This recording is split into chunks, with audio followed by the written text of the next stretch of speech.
मैं अनीता भटनागर आज फिर आपके समक्ष उपस्थित हूँ अपना नया पॉडकास्ट लेकर, जिसका शीर्षक है सिंहासन बत्तीसी। सिंहासन बत्तीसी 32 कथाओं का संग्रह है, जिसमें 32 पुतलियाँ महाराज विक्रमादित्य के विभिन्न गुणों का कहानी के रूप में वर्णन करती हैं। प्रत्येक कथा राजा भोज का उल्लेख करती है, अतः इसका रचनाकाल 11वीं शताब्दी के बाद होगा।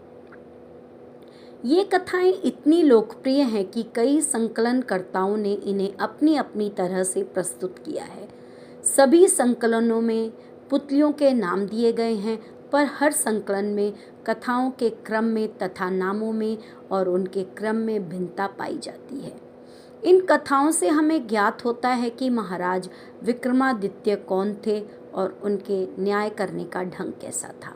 आखिर क्या कारण था कि वह महादानी, त्यागी, निस्वार्थी और न्याय प्रिय राजा के नाम से हजारों वर्षों बाद आज भी लोकप्रिय है। हिंदी कहानी सिंहासन बत्तीसी का परिचय। सिंहासन बत्तीसी या सिंहासन बत्तीसी एक लोक कथा संग्रह है। प्रजावत्सल, जननायक, प्रयोगवादी एवं दूरदर्शी महाराज विक्रमादित्य भारतीय लोक कथाओं के एक बहुत ही चर्चित पात्र रहे हैं। प्राचीन काल से ही उनके गुणों पर प्रकाश डालने वाली कथाओं की बहुत ही समृद्ध परंपरा रही है। सिंहासन बत्तीसी भी ऐसी ही 32 कथाओं का संग्रह है, जिसमें 32 पुतलियां विक्रमादित्य के विभिन्न गुणों का कहानी के रूप में वर्णन करती हैं।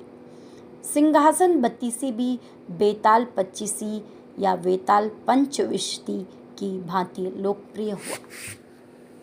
संभवतः यह संस्कृत की रचना है, जो उत्तरी संस्करण में सिंहासन द्वात्रिंशिका तथा विक्रम चरित्र के नाम से दक्षिण संस्करण में उपलब्ध है।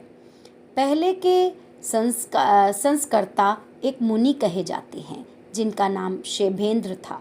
बंगाल में वररुचि के द्वारा प्रस्तुत संस्करण भी इसी के समरूप माना जाता है।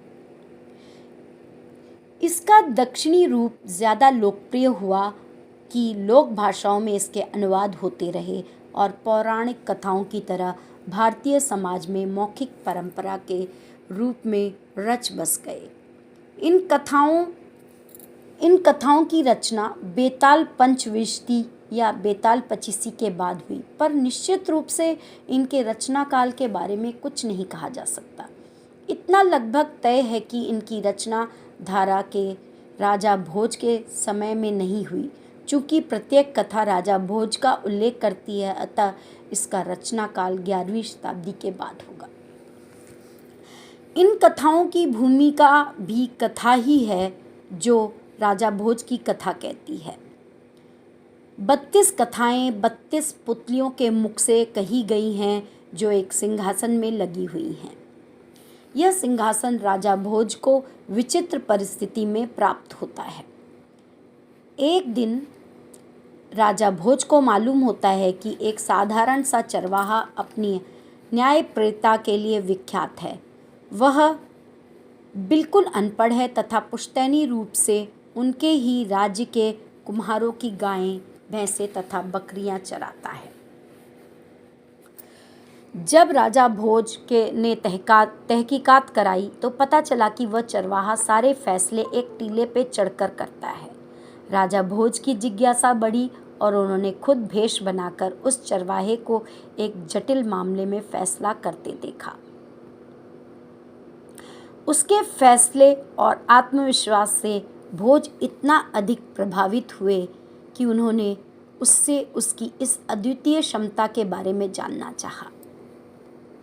जब चरवाहे ने, जिसका नाम चंद्रभान था, बताया कि उसमें यह शक्ति टीले पर बैठने के बाद स्वतः चली आती है, भोज ने सोच विचार कर टीले को खुदवाकर देखने का फैसला किया।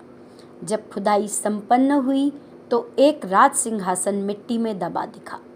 यह सिंहासन कारीगरी का अभूतपूर्व रूप प्रस्तुत करता था, जिसमें 32 पुतलियां लगी थीं तथा कीमती रत्न जड़े हुए थे।